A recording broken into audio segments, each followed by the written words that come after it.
নমস্কার, শুরু করছি বঙ্গ ভোট রঙ্গ 2024 দ্য প্লুরালস নিউজস্কোপ এবং ক্লাইমেট চ্যানেল কানাডার যৌথ প্রচেষ্টায়। আপনারা সবাই জানেন, আপনারাও ভোট দিচ্ছেন, নির্বাচন চলছে এবং আগামী 4 তারিখ আমরা জানতে পারবো যে আগামী সরকার কেমন হতে চলেছে। এই অবস্থায় দাঁড়িয়ে বারে বারে এই প্রশ্নটা আসছে যে গুরুত্বপূর্ণ যে প্রশ্নগুলো, যে ন্যারেটিভ গুলো, যে বিষয়গুলো যেগুলো নিয়ে নির্বাচন হওয়ার কথা ছিল, যে আলোচনাগুলো নির্বাচনের সামনে আসার কথা ছিল, সেগুলো যথেষ্ট বোধহয় আসছে না। নানান ধরনের ব্যক্তিগত প্রসঙ্গ আসছে, ব্যক্তিগত আক্রমণ আসছে, পোলারাইজেশন চলছে, কিন্তু গুরুত্বপূর্ণ ইস্যুগুলো কোথাও পিছিয়ে পড়ছে হয়তো বা। সেই জায়গায় দাঁড়িয়ে আমরা চেষ্টা করছি এইরকম 10টা লিডিং কোয়েশ্চেন আমাদের সাংবাদিকতার ভাষায় সেগুলো সামনে আনতে। আজকে যে ইস্যুটা আমরা কথা বলবো সেটা হচ্ছে এজেন্সিরা কি নির্বাচনী অস্ত্র? এজেন্সি মানে সিবিআই, ইডি বা ইনকাম ট্যাক্স, এগুলো কি নির্বাচনী অস্ত্র? এরা বিরোধীরা বারবার করে বলছেন। আপনারা যদি তথ্য দেখেন, আমি আপনাদের দু একটা তথ্য আপনাদের সঙ্গে শেয়ার করি, আমাদের যারা এক্সপার্ট তারা তো বলবেনই। আমি দেখতে পাচ্ছি, আমি একটা তফাৎ করার চেষ্টা করছি, তফাৎ মানে কম্পেয়ার করার চেষ্টা করছি ইউপিএ রুলের সময়, অর্থাৎ এই এনডিএ গভর্নমেন্ট, বিজেপি নেতৃত্বে এনডিএ গভর্নমেন্টের আগে যে ইউপিএ ছিল, সেই ইউপিএ সময় যখন doctor Manmohan Singh prime minister 26 জন পলিটিক্যাল লিডারকে প্রোব করেছিল ইডি এবং 14 জন তার মধ্যে ছিল অপোজিশন থেকে, 53%, অলমোস্ট সমান সমান এমন একটা। অন্যদিকে ইডির অপোজিশনটা এই গত 9 বছরে মোদী মানে নরেন্দ্র মোদীর প্রধানমন্ত্রীতে বেড়ে গিয়ে 121 জন পলিটিক্যাল লিডারকে ইনভেস্টিগেট করা হয়েছে টোটাল, তার মধ্যে 115 জন বিরোধী দল। অর্থাৎ সোজা কথা, এই যে ডিসপ্যারিটিটা আগেও ছিল, এমন নয় যে আগে করা হয়নি, কিন্তু এই যে ডিসপ্যারিটি, একদম অন ইউর ফেস ডিসপ্যারিটি, এটা নিয়ে প্রশ্ন হচ্ছে এবং বলা হচ্ছে যে আমরা জানি অরবিন্দ কেজরিওয়াল কিছুদিন আগে জেলে গেছিলেন বা অন্যান্য হেমন্ত সোরেন জেলে রয়েছেন। এই যে গুলো করা হচ্ছে নির্বাচনকে প্রভাবিত করার জন্য, এটা বিরোধীদের অভিযোগ। আমি আমার সঙ্গে আজকের এই এপিসোডটা কথা বলার জন্য রয়েছেন রাজনৈতিক বিশ্লেষক বিশ্বনাথ চক্রবর্তী, আছেন সাংবাদিক এবং ইউএস কনসুলেট কলকাতার পলিটিক্যাল স্পেশালিস্ট ফরম্যান, এখন রিটায়ার্ড আমার বন্ধু সৌরভ সেন, আছেন বর্ষিত দাশগুপ্ত, বিশিষ্ট সাংবাদিক। আমি যে জায়গা থেকে শুরু করবো বিষ্ণুবাবু, যে আগে বলা হতো সিবিআই কে তোতা পাখি, ওটা কি এখন সারস পাখি হয়ে গেছে? মানে খুঁটে খুঁটে মানে নেতা নেতৃত্বে তুলছে। দেখুন, আপনার পরিসংখ্যান থেকে বোঝা যাচ্ছে যে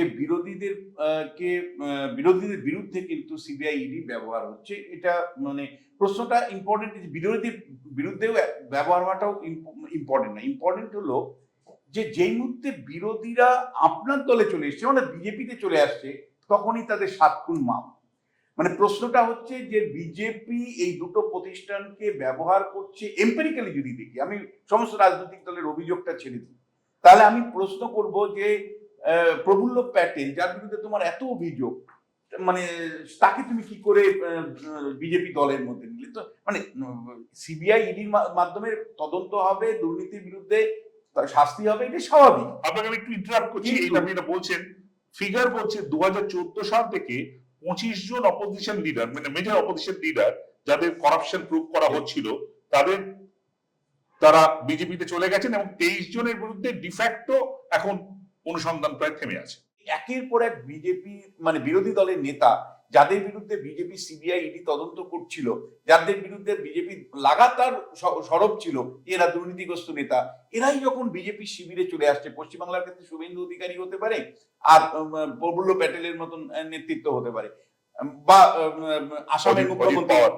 আসামের মুখ্যমন্ত্রীর কথা হতে পারে, অজিত পাওয়ারের ক্ষেত্রে হতে পারে। এই প্রশ্নটা হচ্ছে, তাহলে বিজেপিতে চলে গেলে তুমি তার বিরুদ্ধে তদন্তটা থামিয়ে দিচ্ছ, মানে আটকে দিচ্ছ, এবং একই সাথে প্রশ্ন হচ্ছে যে তুমি দলকে এক্সপ্যানশনের কাজে ব্যবহার করো। এই যে পিক আপ করা হচ্ছে, তার মানে কি? পিক আপ করলে তাকে আমরা কোট আনকোট দোষী প্রমাণ করার চেষ্টা করছি, তার মানে কি এই মানে is it indicating to a larger malaise যে ভারতবর্ষের অধিকাংশ পলিটিক্যাল নেতাই দোষী বা অভিযুক্ত বা তারা দুর্নীতির সঙ্গে যুক্ত, আমার যাকে প্রয়োজন তাকে আমি তুলছি? Is it that case?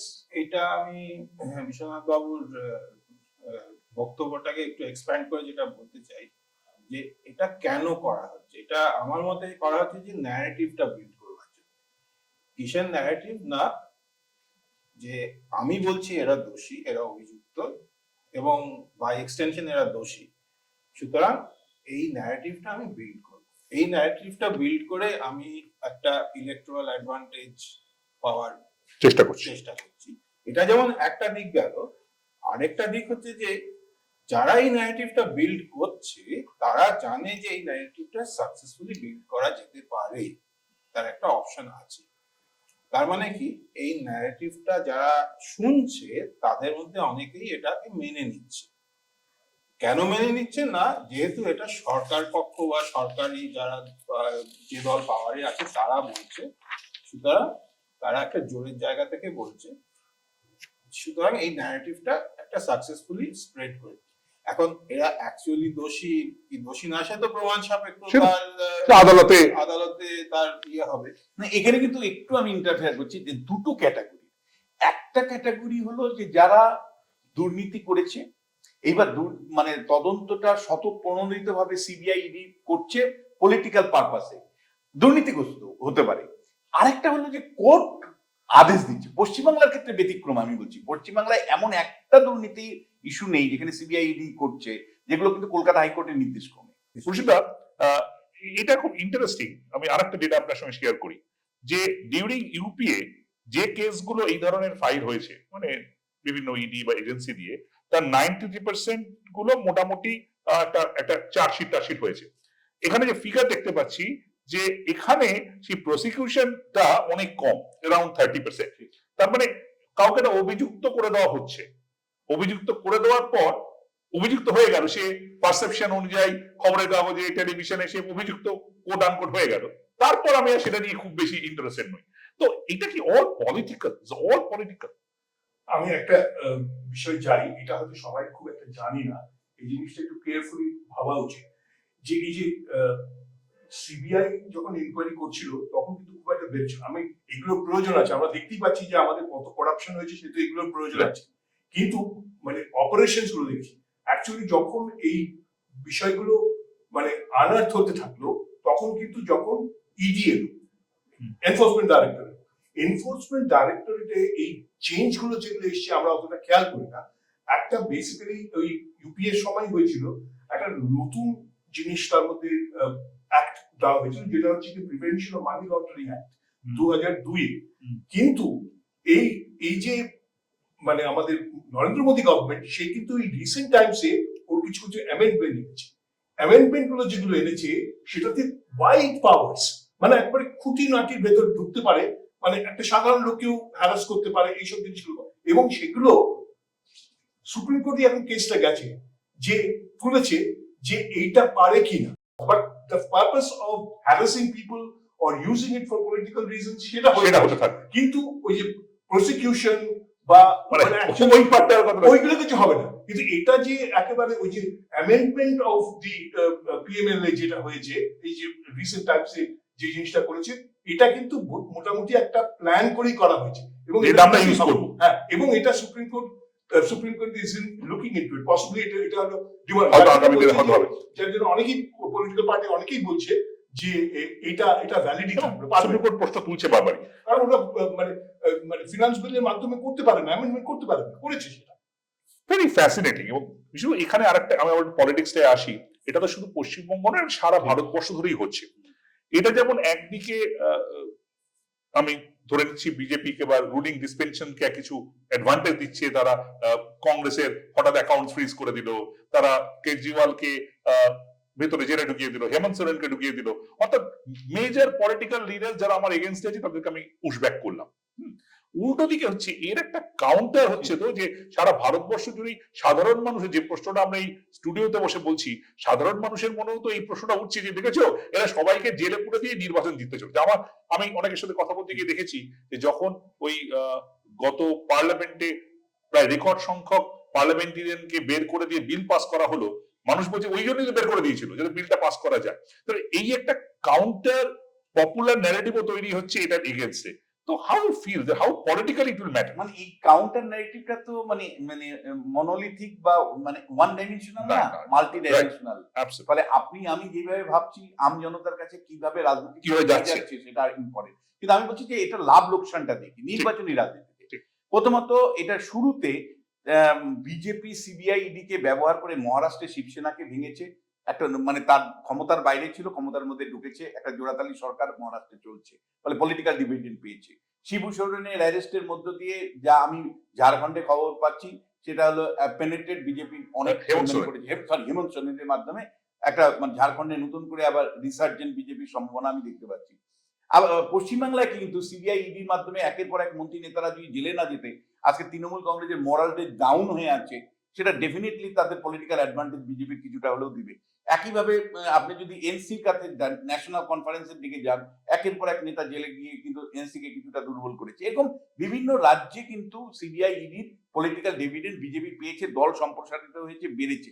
আবার একই সেম টাইম আমি আপনাকে বলছি যে আজকে ইন্ডিয়া জোটটা যখন মানে ইন্ডিয়া যে বিরোধী জোট তৈরি করলো, তারা কিন্তু মানে বিশেষ করে বিহারের মুখ্যমন্ত্রী নীতিশ কুমার চলে যাওয়ার পরে আবার এনডিএতে ফিরে যাওয়ার পরে মনে হচ্ছিল একেবারে ভঙ্গুর।